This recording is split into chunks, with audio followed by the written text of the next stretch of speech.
Bueno, hoy vamos a hablar sobre el síndrome coledociano y las diferentes causas de síndrome coledociano. Así que iniciaremos hablando y diciendo de que síndrome coledociano es el conjunto de síntomas y signos que aparecen como consecuencia de la obstrucción de la vía biliar extrahepática, ya sea por causas benignas o malignas. Por lo tanto, es una colestasis extrahepática.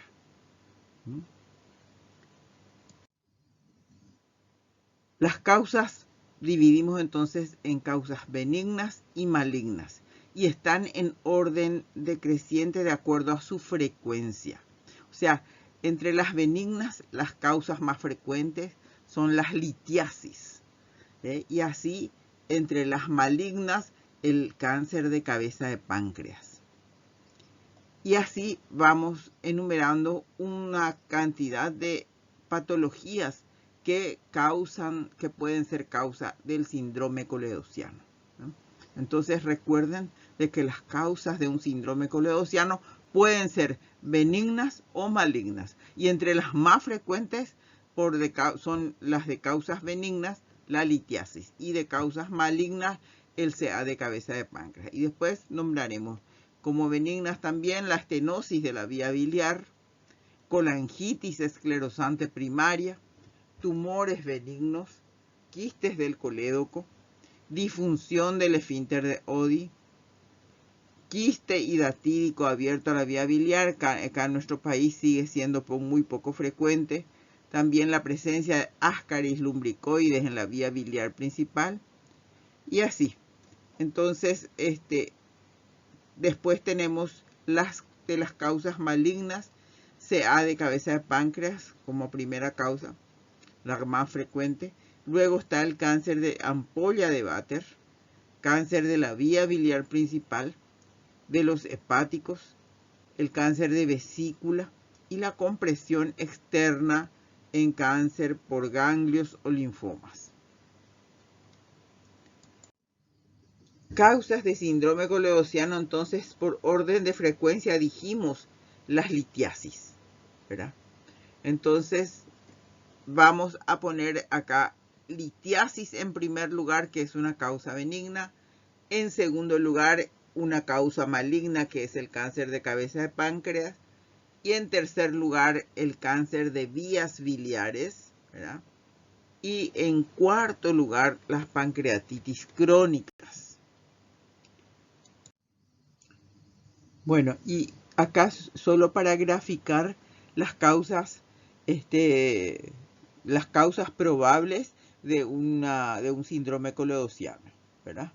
Las más frecuentes, que son las litiasis de la vesícula que migran hacia el colédoco, ¿verdad? Generalmente los microcálculos son que son de menor calibre que el calibre del cístico, entonces pasan fácilmente al colédoco y, bueno, obstruyen momentánea o permanentemente el conducto colédoco, por lo tanto se producen los síntomas y signos característicos del síndrome coledociano, que son la ictericia, coluria y acolia, ¿verdad?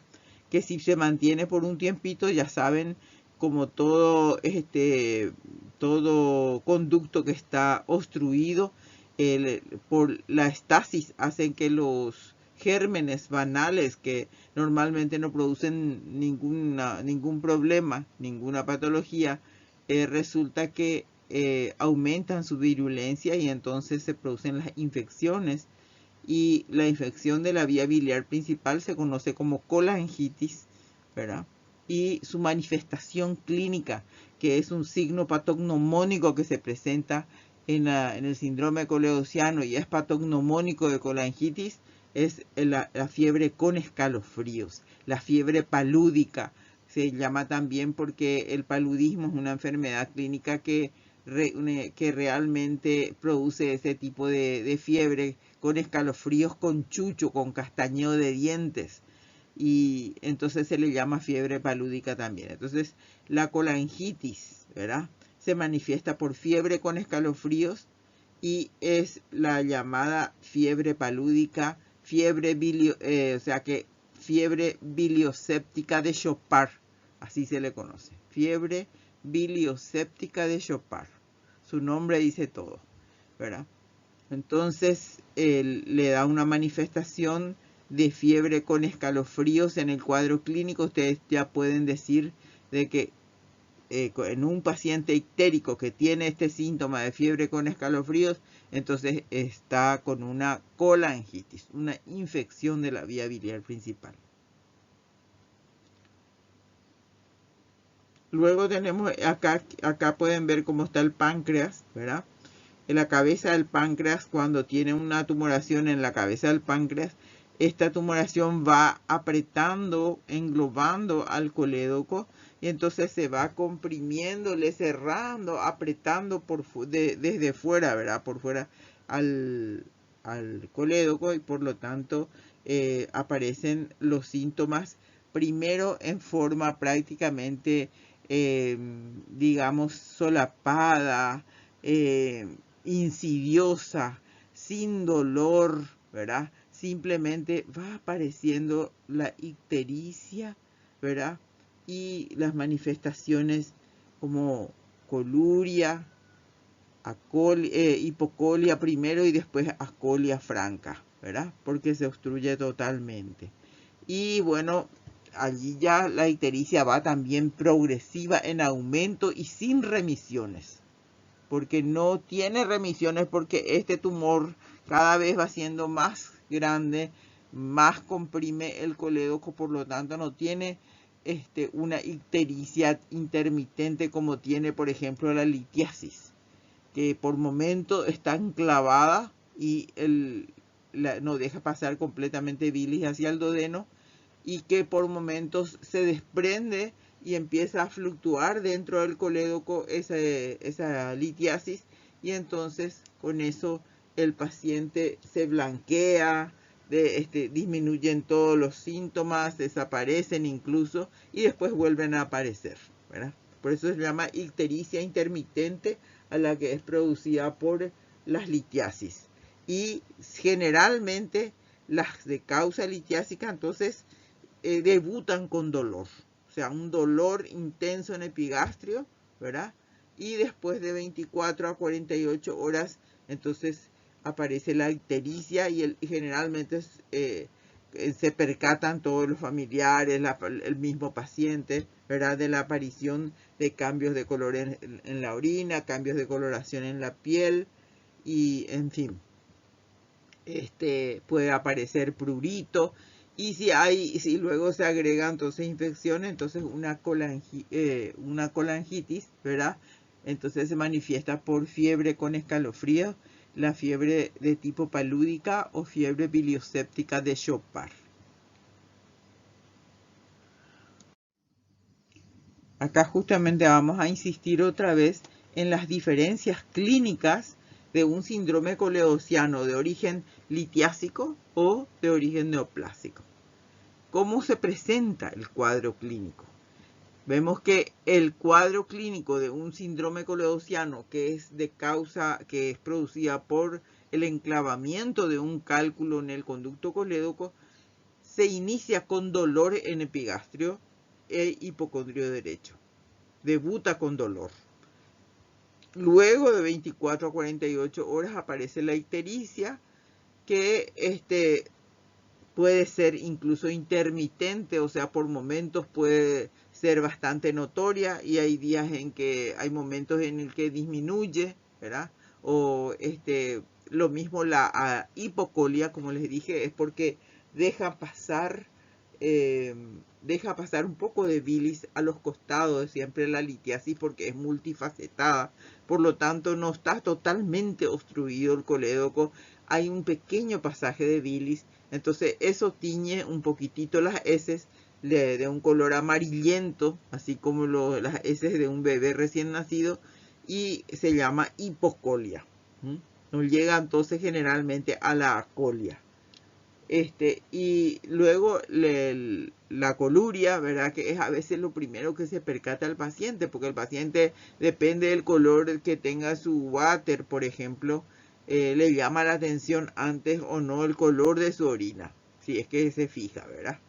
Entonces dice, te volvió de color guaraná o estás con un color raro, ¿verdad? O tiene olor, tiene un color parecido a lo de la Coca-Cola cuando está muy obstruido. Y entonces a veces eso es lo que les trae a consultar al paciente, ¿verdad? Y el dolor también muchas veces.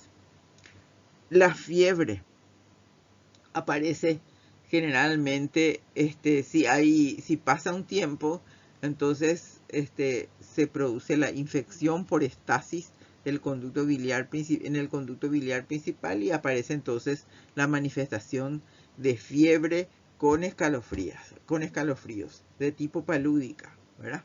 Entonces, sin embargo, el que es de origen neoplásico no debuta con dolor, debuta con un cuadro medio solapado, así medio un cuadro insidioso, de instalación insidiosa en la cual el paciente no se siente bien, está con problemas para digerir los alimentos, se siente cansado, se siente inapetente, ¿verdad? O sea, está asténico, anoréxico y tiene una dispepsia biliar, ¿verdad? Además, aparece de repente prurito en todo el cuerpo, ¿verdad? Y eso a veces le lleva a consultar y no se da cuenta, muchas veces no se da cuenta de que ya se está volviendo ictérico, ¿verdad?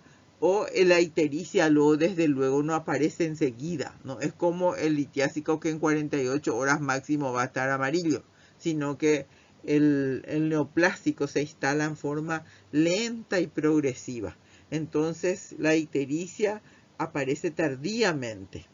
El dolor también es tardío, porque ese dolor aparece ya por la distensión de la cápsula de Gleason, porque hay un aumento de la presión dentro de los canalículos intrahepáticos, ¿verdad? Como también se dilata todo el árbol biliar, los canalículos intrahepáticos están dilatados, por eso entonces hay un aumento, una distensión de la cápsula de Gleason que no es distensible, realmente no es elástica, ¿verdad? Entonces produce dolor. Y entonces el dolor es tardío.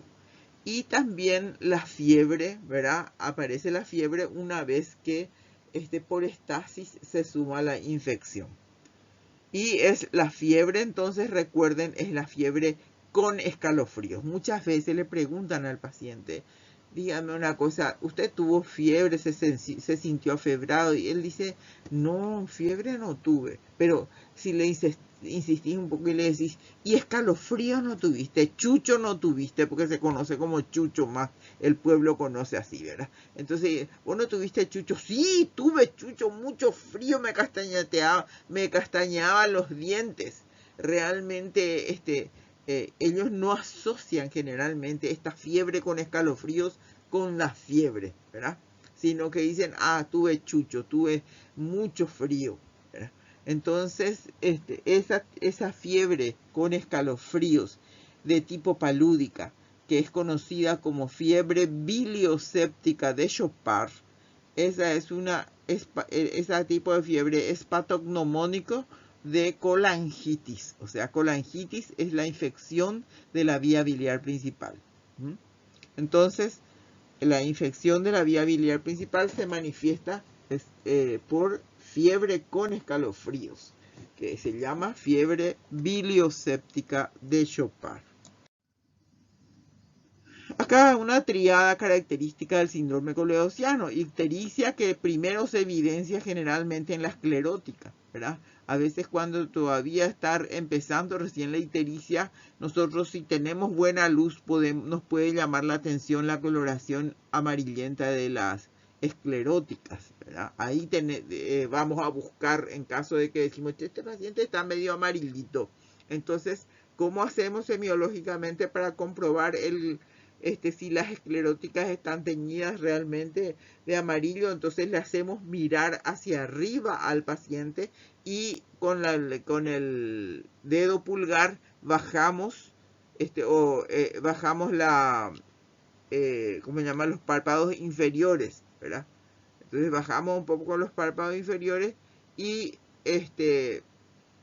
Le hacemos mirar hacia arriba al paciente para exponer bien sus escleróticas. Y la acolia o hipocolia, ¿verdad? Acolia e hipocolia. La hipocolia es más frecuente cuando las causas son de origen litiásico y cuando la causa es maligna, entonces la acolia. La coluria. Coluria es característico. El paciente te refiere muy bien que tiene un color guaraná, o sea, la comparación. Si le decís tiene color guaraná o Coca-Cola, sí, más parecido al guaraná, o te va a decir más parecido a la Coca-Cola. Eso también depende del grado de obstrucción, ¿verdad? Bueno, y puede aparecer entonces además prurito y fiebre, ¿verdad? La mayor parte de las litiasis coledocianas son secundarias a la migración a través del conducto cístico, la litiasis en la vesícula, ¿verdad? Y que luego migran hacia el colédoco, ¿verdad? Entonces la mayor parte de las litiasis coledocianas son secundarias a la migración a través del conducto cístico de cálculos originados en la vesícula biliar. Existe la posibilidad también de que se formen acá en el conducto, o sea, en el colédoco. Entonces existe la posibilidad de formación de cálculos en la vía biliar principal por estasis e infección biliar, por obstrucción inflamatoria o cicatricial de la papila, lo que dijimos hace rato, papilitis u esclerosis de la papila. Se va engrosando la papila. Esto debido al pasaje continuo de cálculos que van como arañando esta papila y engrosando. Y este engrosamiento de la papila es lo que se conoce como esclerosis de la papila.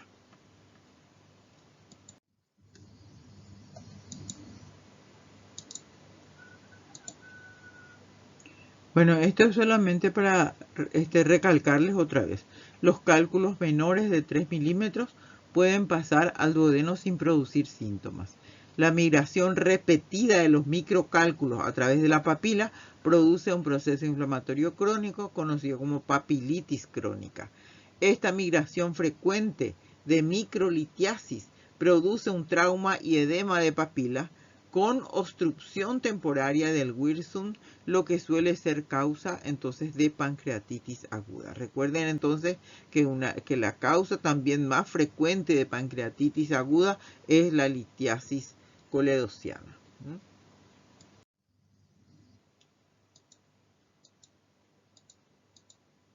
Bueno, también quiero recordarles que los cálculos que son mayores pero que no pueden pasar al duodeno, pueden quedarse fluctuando sin producir obstrucción o pueden impactarse en algún momento en la porción terminal del colédoco dando un síndrome coledociano. Así, por ejemplo, recuerden que aquellos pacientes que fueron operados de la vesícula, por ejemplo, en ese periodo de más o menos 2 años en el postoperatorio, de repente presentan un síndrome coledociano. Entonces, al investigar la causa, encontramos de que hay cálculos en la vía biliar principal que no se manifestaron durante esos 2 años, estuvieron asintomáticos. Entonces, hablamos de cálculo residual de colédoco, o sea que presumimos de que ese cálculo probablemente pasó durante el acto quirúrgico hacia el colédoco y quedó allí, ¿verdad? Sin producir síntomas. El 10 al 25% de los cálculos en el colédoco son asintomáticos.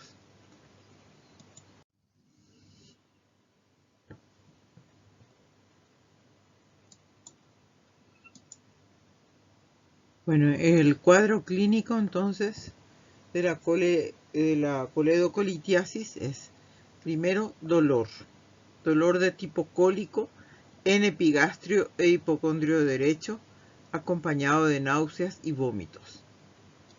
Ictericia, que pueda instalarse en 24 a 48 horas después del inicio del dolor. Lo primero que se colorea son las escleróticas, signo que aparece por encima de los 3 mg/dl de bilirrubina. Entonces, Otro síntoma sería la coluria, que es la eliminación por la orina de la urobilina, ¿verdad? Entonces, como no puede pasar hacia el duodeno, la bilis, entonces pasa a la sangre y se elimina por el riñón. Entonces, como fue urobilina.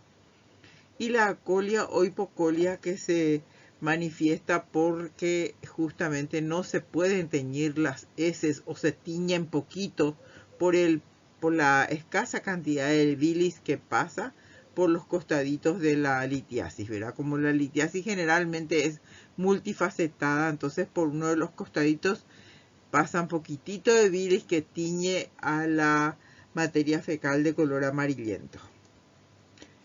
Cuando la bilis del conducto obstruido se infecta, entonces origina la colangitis aguda supurativa. Esto ocurre en un 30% de los síndromes coleocianos y se presenta con la triada de Charcot, que incluye entonces dolor, ictericia y fiebre con escalofríos. Entonces, esa es la triada de Charcot: dolor, ictericia y fiebre con escalofríos, lo que puede llevar a la sepsis, agregándose entonces en este caso hipotensión arterial y confusión mental, que sería la pentada de Raynaud. Ustedes ven acá otra vez cómo se hace, bajando un poquitito con el pulgar, ¿verdad? Y le hacemos mirar hacia arriba generalmente al paciente, entonces se expone la esclerótica y con una buena luz, si es posible luz natural, se puede ver entonces la coloración amarillenta de la esclerótica, incluso con 3 de bilirrubina.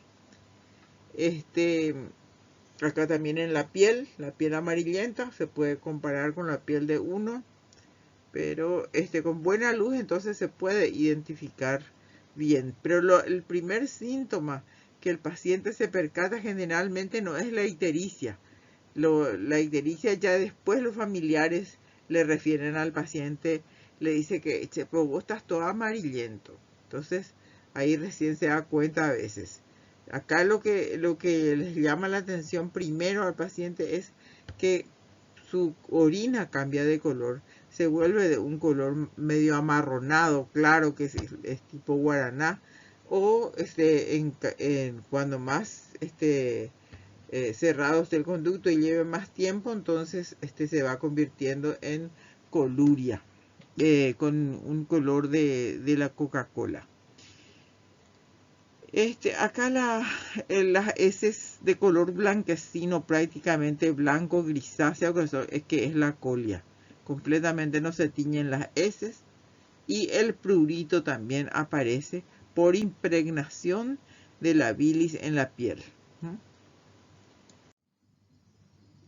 Y bueno, en el síndrome coleociano por cáncer de cabeza de páncreas, entonces podemos encontrar un hígado doloroso aumentado de tamaño, ¿verdad?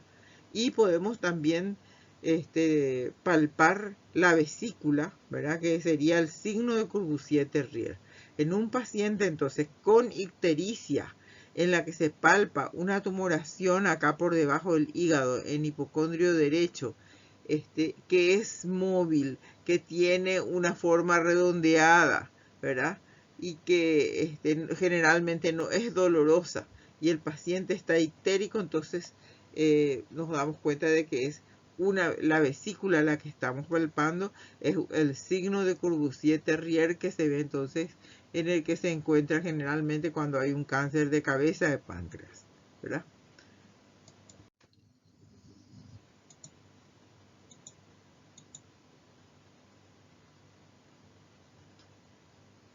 Bueno, el cuadro clínico realmente es muy importante para el diagnóstico de la coledocolitiasis, y además del cuadro clínico entonces en el cual encontramos paciente con ictericia, coluria y hipocolia o acolia, ¿verdad? Podemos encontrar también fiebre y prurito, ¿verdad? Entonces el laboratorio también nos orienta ya que nos va a mostrar las bilirrubinas aumentadas a expensas de la directa, ¿verdad? Y una fosfatasa alcalina y una gamma GT también elevadas. Podemos encontrar en el hemograma leucocitosis con neutrofilia en el caso de que haya infección de la vía biliar principal que denominamos colangitis. La ecografía entonces sigue siendo soberana para visualización de la vesícula, del contenido de la vesícula, el comprobar de que hay cálculos tanto en la vesícula como en la vía biliar principal, y también si no logramos ver el cálculo enclavado en el colédoco, podemos ver un signo indirecto que es muy importante, entonces, que es la dilatación de las vías biliares. O sea que hay un aumento del calibre del colédoco, que normalmente es hasta 7 milímetros. En este caso, cuando está dilatado, está más dilatado que 7 milímetros, entonces pensamos de que hay una obstrucción en la porción terminal del colédoco que, de acuerdo a los síntomas, cómo se hayan presentado, cómo se iniciaron los síntomas, se inició con dolor el cuadro, la ictericia apareció en 24 o 48 horas después, vamos a sospechar de que es debido a una litiasis que está obstruyendo la porción terminal del colédoco, ¿verdad? Y si es que aparece en forma lenta, progresiva, aparece como un cuadro con síntomas así vagos, ¿verdad? De instalación lenta, en forma insidiosa, entonces no debuta con dolor, entonces podemos pensar en la causa más frecuente de las causas malignas, que es la neoplasia de cabeza de páncreas, o sea, un cáncer de cabeza de páncreas. La colangioresonancia también es buena para hacer diagnóstico, aún en aquellos pacientes que están en mal estado general, o los que tienen alergia a los medicamentos, sobre todo a los contrastes, como la mayoría usa yodo, ¿verdad? Entonces se puede usar la colangioresonancia si contamos con ella, sobre todo, y le consideramos todavía un método diagnóstico muy bueno y no invasivo. O sea que recuerden siempre que nosotros utilizamos los métodos de diagnóstico generalmente empezando por los no invasivos y luego vamos a los invasivos, como son la colangioresonancia magnética nuclear, en la cual ya invadimos al paciente. Hacemos una endoscopía que canaliza la papila, ¿verdad? Se introduce canaliza el colédoco a través de la papila, se introduce un catéter, ¿verdad? Que introducimos en la papila en la segunda porción del duodeno, y a través de ella introducimos contraste en la vía biliar principal, ¿verdad? Y con eso podemos ver todo el árbol biliar, y si hay alguna tumoración dentro del canalículo, o si hay una compresión externa, se suele visualizar incluso la vesícula, ¿verdad? Y el contenido de la vesícula y las vías biliares intrahepáticas. Y en caso de que la causa sea un cálculo, entonces podemos hacer una papilotomía. Un corte es una cirugía a través del endoscopio con un corte que se hace a la hora 11, que es donde coincide la pared del colédoco con la pared del duodeno. Entonces ahí se suele hacer un cortecito que se llama papilotomía. Y ¿qué hacemos con eso? O sea, estamos consiguiendo entonces que haya un mejor drenaje del colédoco hacia el duodeno al abrir esa papila, que muchas veces, como les expliqué antes, está inflamada, está esclerótica por el pasaje continuo de los calculitos. Luego la colangiografía intraoperatoria es otra de las opciones que tenemos en caso de que no se haya logrado extraer todos los cálculos con la colangioresonancia, o por algún motivo no se pudo realizar esto. Entonces tenemos la opción de llevarlo a quirófano y hacer una cirugía con una colangiografía intraoperatoria que es 98% efectiva. Esto hasta hace poco se hacía siempre por vía abierta, pero actualmente, habiendo cirujanos que tienen mucha experiencia por vía laparoscópica, también logran hacer efectivamente esta colangiografía, ver si hay cálculos en el interior del colédoco y se puede introducir unos exploradores del colédoco, en el colédoco, una canastilla de dormia también para extraer el cálculo del colédoco, y se deja generalmente una sonda en T o una se puede dejar también un drenaje a través del cístico, ¿verdad? Y la coledocoscopía también es otro método diagnóstico que podemos utilizar en el quirófano para tratar de evitar dejar cálculos residuales en el colédoco. Entonces, este es un aparato que tenemos desde hace muchísimos años. En la época de mi residencia, 40 años atrás, ya teníamos en IPS el coledocoscopio, que es un fibroscopio, prácticamente que es blando. Había también uno que era duro, así, ¿cómo se llama? Más rígido. Y después vinieron los blanditos, que son como una endoscopía que se hace a través del conducto cístico, ¿verdad? O si hace falta, se abre, si el colédoco está dilatado, se puede abrir el colédoco, pues si no, no es conveniente abrir un colédoco que está fino por la estenosis que pueden crearse después por la cicatriz. Entonces, lo importante es, si es necesario abrir el colédoco porque está realmente dilatado y sentimos por la maniobra de Kocher que hacemos en el quirófano, tocamos allí en la porción terminal de que hay probablemente litiasis que están quedando y no podemos eliminar bien, entonces podemos, no tenemos la certeza, entonces podemos meter el coledocoscopio y comprobar ahí con visión directa, ¿verdad? Y bueno,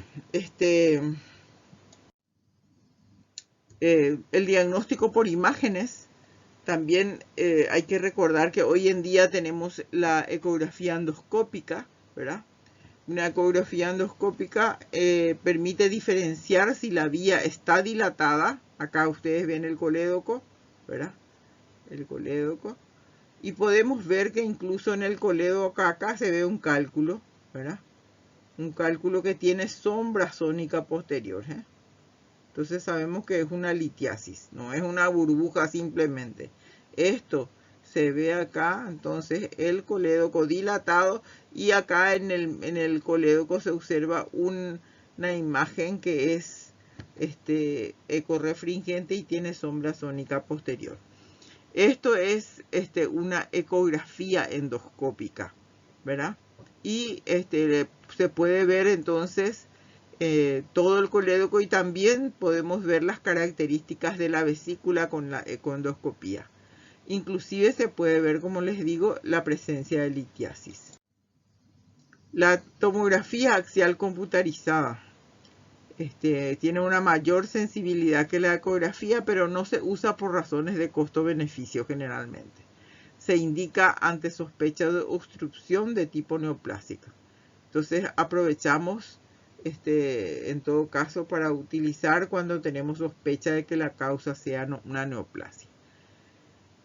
La TAC abdominal confirma a nivel del bacinete de la vesícula una imagen de tinte cálcico. Acá se ve una imagen de tinte cálcico de 25 milímetros de diámetro y un engrosamiento parietal de la vesícula asociado a otra imagen hipodensa en el segmento 4 del hígado. La colangioresonancia permite estudiar órganos y sistemas con fluidos en movimiento. Esto es lo que hace rato les nombré, ¿verdad? Se puede estudiar órganos y sistemas con fluidos en movimiento. No requiere administrar ningún tipo de contraste oral o intravenoso. Y acá ustedes ven cómo se tiñe todo el árbol biliar intrahepático, el colédoco dilatado, la vesícula con un calculito acá.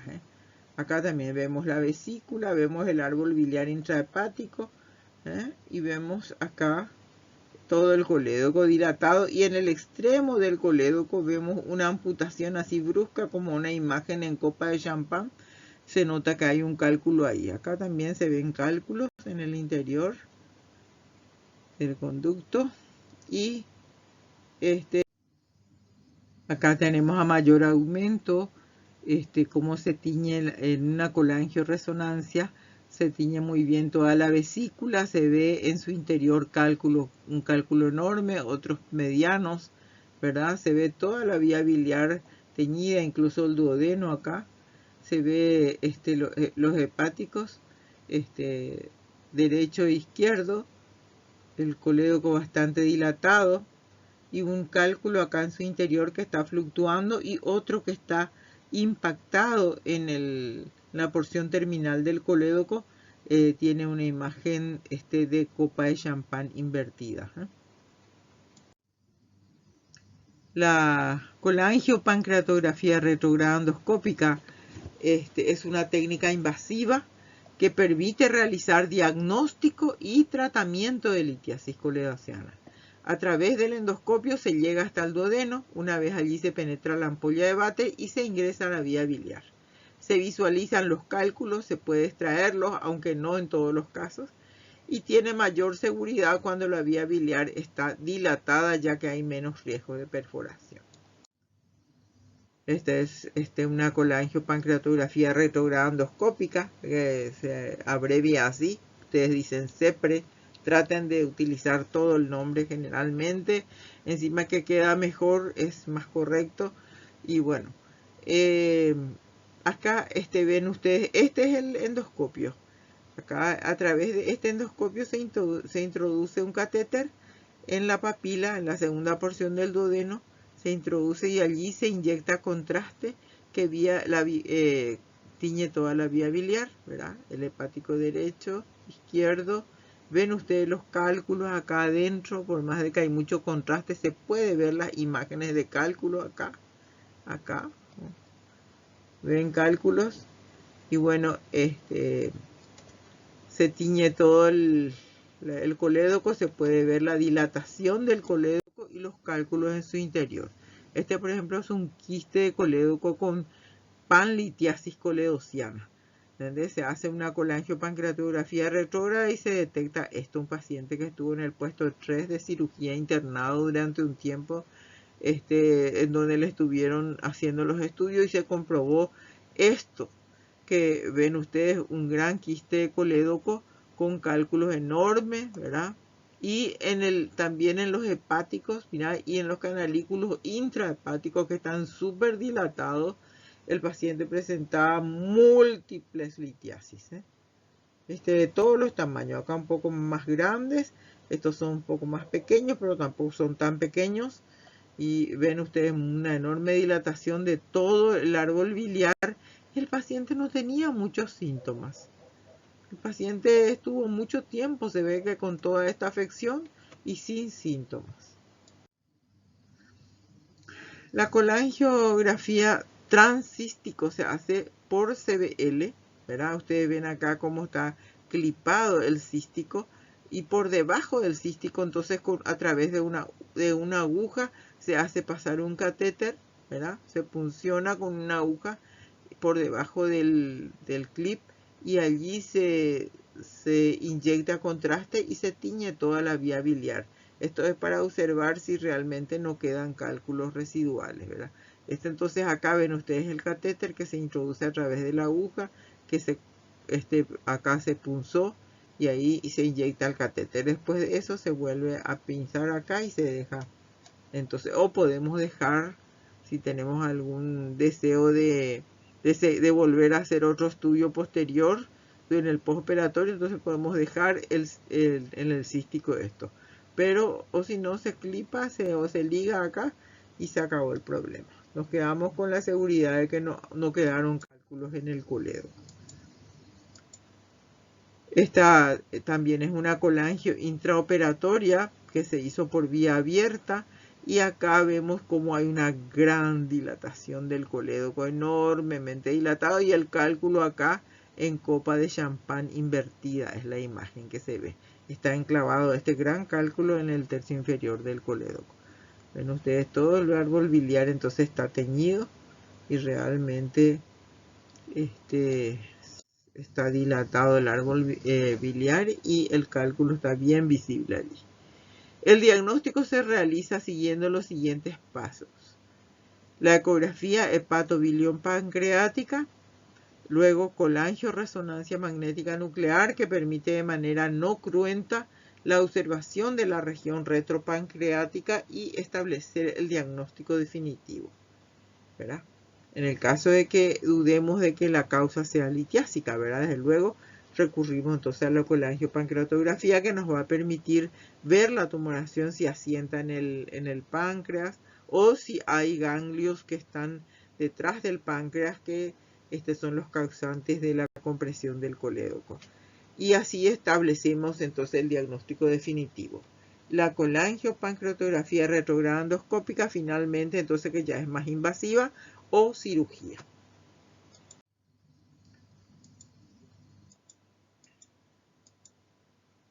El tratamiento se debe realizar tanto en los sintomáticos como en los asintomáticos una vez que tenemos el diagnóstico.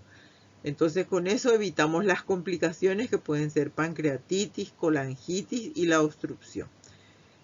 El tratamiento sería colangiografía retrógrada endoscópica con papilotomía, como les expliqué, extracción quirúrgica por coledocotomía en cirugía abierta también se puede hacer, o extracción quirúrgica por videocirugía a través del cístico o coledocotomía. Todo eso ya hablamos. Acá vemos entonces la colangiopancreatografía retrógrada endoscópica con papilotomía, ¿verdad? Acá se veía cálculos múltiples, ¿verdad? Se ve acá bastante engrosado el colédoco, dilatado. Y ven ustedes, luego de la papilotomía, entonces se empieza a eliminar los cálculos, con una canastilla de Dormia, se llama, que se pone a través del endoscopio. Se hace pasar una canastilla que le engloba a cada cálculo y le va extrayendo. Acá ven ustedes, ahí está la papilotomía, que es un corte, un cálculo bastante grande, ¿verdad? Ahí, perfecto, y se le va estirando y sacando a través de este cortecito que se llama papilotomía, ¿verdad? En donde se agranda entonces el drenaje del colédoco, ¿verdad? Y realmente favorece la extracción de los cálculos. O la cirugía que se realiza cuando no se pueden extraer los cálculos por la colangiopancreatografía retrógrada endoscópica. Si el paciente presenta litiasis vesicular y coledociana, se puede realizar colecistectomía más colangiografía intraoperatoria transcístico más coledocotomía con extracción de cálculos y tubo de Kerr. Ya les dije esto, ya hablamos, la extracción transcístico, ¿verdad? Bueno, la coledocotomía es así. Una vez que se visualiza el colédoco, se le pone 2 reper, ¿verdad? En forma transversal, así, de tal modo a que facilite la apertura del colédoco. Se aspira, ¿verdad? Y allí se introduce estas pinzas que son para explorar el colédoco, y a través de esto se puede retirar los cálculos que están en la vía biliar. Coledocotomía más exploración y lavado con suero fisiológico se suele hacer. O sea, se le pone esta sonda y se introduce hacia arriba y hacia abajo suero para movilizar cálculos que estén enclavados ahí en cualquier parte de la vía biliar y que caigan, ¿verdad?, hacia abajo. Si podemos, extraemos con esto, con estos exploradores, ¿verdad? O a veces se hacen pasar allí a través de hacia el duodeno, ¿verdad?, si no son muy grandes. A través de la papilotomía, por supuesto. Una vez que se realizó la papilotomía, acá también ustedes ven, ¿verdad? Por coledocotomía y coledocoscopía incluso, ¿verdad? Que se puede hacer por vía endoscópica también, por vía laparoscópica también. Entonces acá se podría inyectar, acá se liga y se inyecta por debajo en el cístico el contraste a través de un catéter que se introduce a través de una aguja y ahí se tiñe, y si encontramos que hay cálculo se puede abrir el colédoco si está dilatado, o si no, no se recomienda. Si está dilatado el colédoco, porque esto puede dejar una cicatriz que después estenosa el colédoco y puede ser más grave. Entonces, ¿qué hacemos? Si está dilatado, se abre el colédoco, se llama coledocotomía, y se introduce a través de esto, ¿verdad? El coledocoscopio, que es realmente un fibroscopio, como un endoscopio para la vía biliar, y ahí podemos visualizar directamente hacia arriba primero y después hacia abajo, y tenemos que tratar de introducir a través de esto la canastilla de Dormia para la extracción. O la coledocotomía por vía abierta con drenaje en tubo de Kerr. Este es el tubo de Kerr, es como una, ¿cómo se llama? Es un tubo siliconado, ¿verdad? Que tiene una forma de T en el extremo. Se corta acá en el medio, o sea, se le hace un sacabocado, digamos, y se corta también así abriendo a lo largo, se recorta un poquitito para que quede bien abierto, para que no se obstruya, ¿verdad? Que no sea muy fino esto. Por eso se abre entonces acá, ustedes ven como acá está abierto, ¿verdad? Y se le hace esta imagencita también acá, se le saca un pedacito acá como para que facilite la introducción, ¿verdad? La introducción dentro del colédoco. Y así queda instalado. Ven las ramas, una rama hacia arriba y otra hacia abajo, y se sutura otra vez acá a los costados para que no haya fuga a través de esto. Y allí se inyecta el contraste y se puede ver. Acá, por ejemplo, se ve que quedaron cálculos arriba en el hepático derecho, también en el hepático izquierdo, ¿verdad? Y bueno, esos generalmente se va a tratar de extraer. Probablemente va a ir cayendo después también, o si no se introduce, ¿verdad? Una canastilla entonces con la cual se extrae. Según el tamaño, la cantidad y la ubicación de las litiasis, se pueden intentar otras formas de extracción de la litiasis. Puede hacerse la extracción transcístico a través de una canastilla, extracción por coledocotomía vía laparoscópica o abierta, y la papilotomía a través de una duodenotomía también se puede hacer si el cálculo está enclavado en la ampolla de váter. Poner que todo no se pudo extraer, es un cálculo muy grande y no se puede extraer, o hay riesgo ya para cortar más la papila. Entonces se tiene que hacer la papilotomía abierta. O sea, se hace con una duodenotomía prácticamente. Se abre el duodeno y allí se hace la papilotomía a la vista, teniendo la papila a la vista en la mano, y ahí se hace una papilotomía un poco más amplia y se aborta el cálculo que está enclavado. La derivación interna biliodigestiva.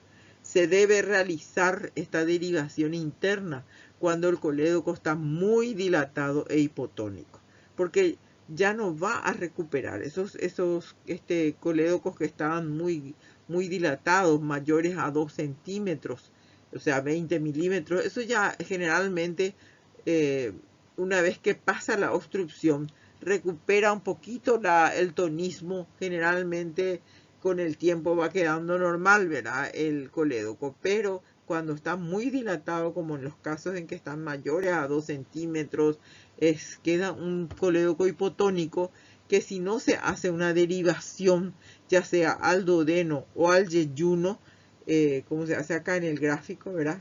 Se secciona el yeyuno acá, se deja esto para volver a unir acá con el yeyuno y este extremo inferior se lleva a la vía biliar que se seccionó y al ¿cómo se llama? Se le deja conectado acá, se cierra el extremo del yeyuno que se llevó, ¿verdad? Se cierra este extremo y se conecta acá lateralmente. ¿Cómo se hace esto? Acá, este está cerrado, este extremo, y acá se le hace una apertura que sea del igual tamaño que el calibre de este colédoco. Entonces ahí se abre y se vuelve a suturar, entonces se drena esta vía biliar que estaba hipotónica, se drena al yeyuno, ¿verdad?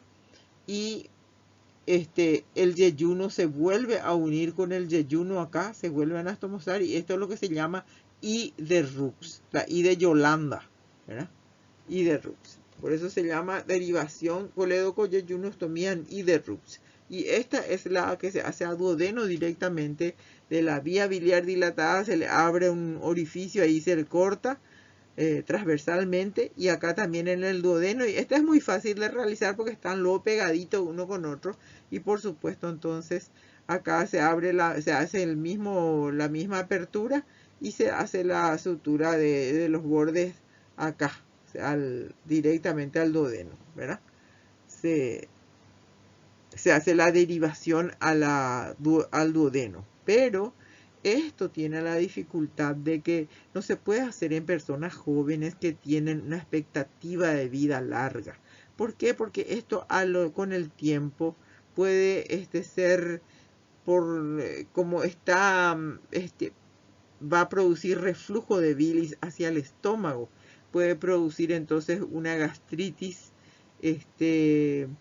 por esa continua irritación de la bilis que no es para que esté en el estómago, para que esté en contacto con el estómago, ¿verdad? No es. Entonces, puede dar una gastritis atrófica que luego puede producir cáncer, ¿verdad? Entonces, uno se hace en pacientes que tienen una expectativa de vida larga. Se hace entonces, es preferible hacer la yeyunostomía. El síndrome de Mirici es una complicación rara de la colecistolitiasis de larga data, caracterizada por el estrechamiento del conducto hepático común causado por compresión mecánica, inflamación o por ambas, debidas a un cálculo que está impactado en el conducto cístico o en la bolsa de Hartmann de la vesícula.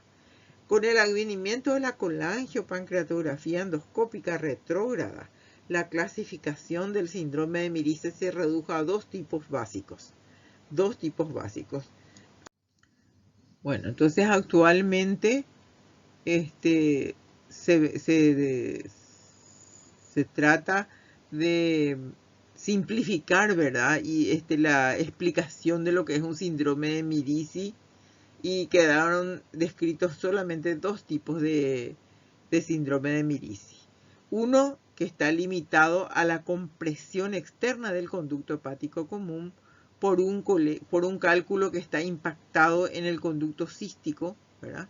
Está impactado en el conducto cístico o en la bolsa de Hartmann, una bolsa que se forma acá en el bacinete de la vesícula y está prácticamente comprimiendo el colédoco por este gran cálculo que está impactado acá en el cístico o en el bacinete de la vesícula. Y el tipo 2, en el cual ya se abre una fístula, ¿verdad? A través de la cual en esta pared que está comprimiendo el cálculo hay isquemia, luego eso lleva a la necrosis, a la perforación y la fístula, que en este caso es de la vesícula al colédoco directamente, ¿verdad? Por la inflamación y la erosión del cálculo impactado. Entonces, ¿qué pasa acá? Se produce un pasaje al colédoco de un gran cálculo, ¿verdad? Que va prácticamente cerrando toda la luz del colédoco y ya no tiene una pared que separa cálculo del O sea, la pared de la vesícula desaparece prácticamente y se queda la fístula. Entonces, acá vamos a ver en una colangio, colangiopancreatografía retrograda endoscópica, vemos un enorme cálculo acá, ¿verdad? Y vemos que la pared está comprimiendo por fuera el colédoco, ¿verdad? Está comprimiendo, da un síndrome coledociano. Pero al hacer la colangiopancreatografía encontramos acá un enorme cálculo que está apretando la pared del colédoco, ¿verdad? El contraste evidentemente se pone a presión, por lo tanto pasa también hacia arriba acá, pero esto sin el contraste que está enviándose a presión prácticamente está cerrando la luz también, ¿verdad? Por compresión. Y en este caso, sin embargo, vemos ya que no hay pared acá. Ya no queda la pared, ya el cálculo está pasando al colédoco, está ocupando ya la luz del colédoco, ¿verdad? Ya no hay una pared que separa la vesícula del colédoco. Bueno, entonces el síndrome de Mirici 1, que es solo compresión, ¿verdad? De compresión externa, y el síndrome de Mirici 2, que en la cual ya hay una fístula a través de la cual pasa el cálculo al colédoco. Acá vemos entonces también el síndrome de Mirici, ¿verdad? El síndrome de Mirici en donde se ve una un gran cálculo, ¿verdad? En la vesícula, y acá prácticamente una fístula, ¿verdad? Donde el cálculo está penetrando ya dentro del colédoco. Sería un síndrome de Mirici 2.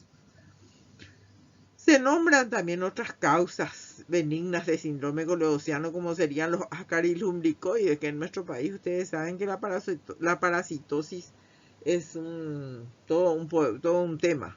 Entonces, los ascaris no es raro que se metan en cualquier conducto que encuentren. Así a veces incluso se meten en los pulmones.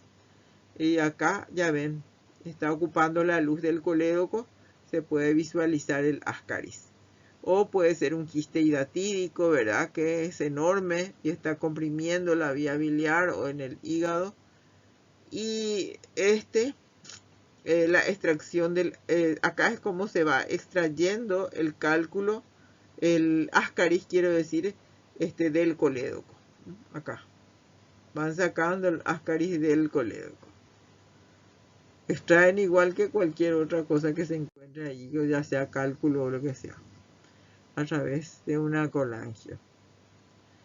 Este es un esquema nomás para mostrar de por qué un tumor en la cabeza de páncreas, ¿verdad? Engloba al colédoco, ¿verdad? Y comprime por fuera al colédoco y empieza apretándole un poquito, después cada vez más, hasta que llega a obstruir completamente.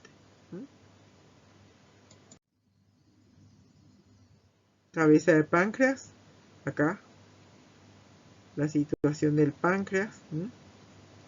Y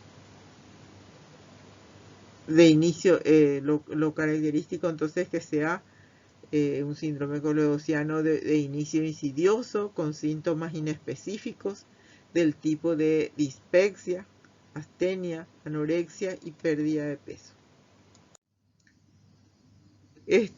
La ictericia progresiva, sin remisiones, la bilirrubina aumentada a expensas de la directa y con valores muy por encima de los que encontramos en el síndrome coledociano de origen litiásico. Eso es característico de un cáncer de cabeza de páncreas, porque la compresión se va haciendo en forma progresiva, pero ya no tiene remisiones. Entonces cada vez es más intensa y llega a subir la bilirrubina realmente a valores a veces hasta de 40, ¿verdad? A expensas de la directa siempre, pero valor de la bilirrubina a veces incluso siempre por encima de 20 y puede llegar a veces a 40, ¿verdad? El dolor si aparece es tardío por hepatomegalia, la vesícula palpable es signo de Corbusier-Terrier, ¿verdad? Patognomónico de cáncer de cabeza de páncreas y de los procesos malignos de la región ampular y periampular también. Acá los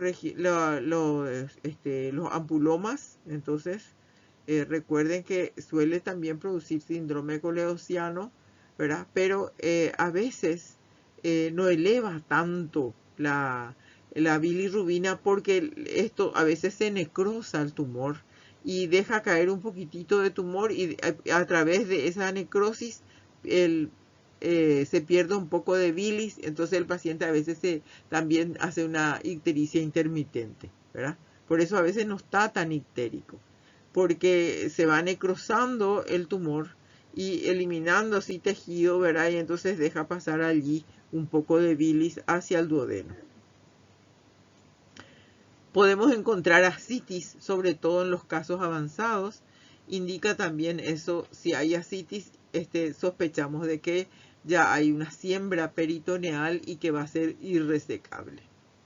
Y esta es la cirugía de Whipple, la técnica de Whipple que se llama también duodenopancreatectomía, que es una cirugía de gran envergadura que se realiza frecuentemente en nuestro servicio, ¿verdad? Para el cáncer de páncreas.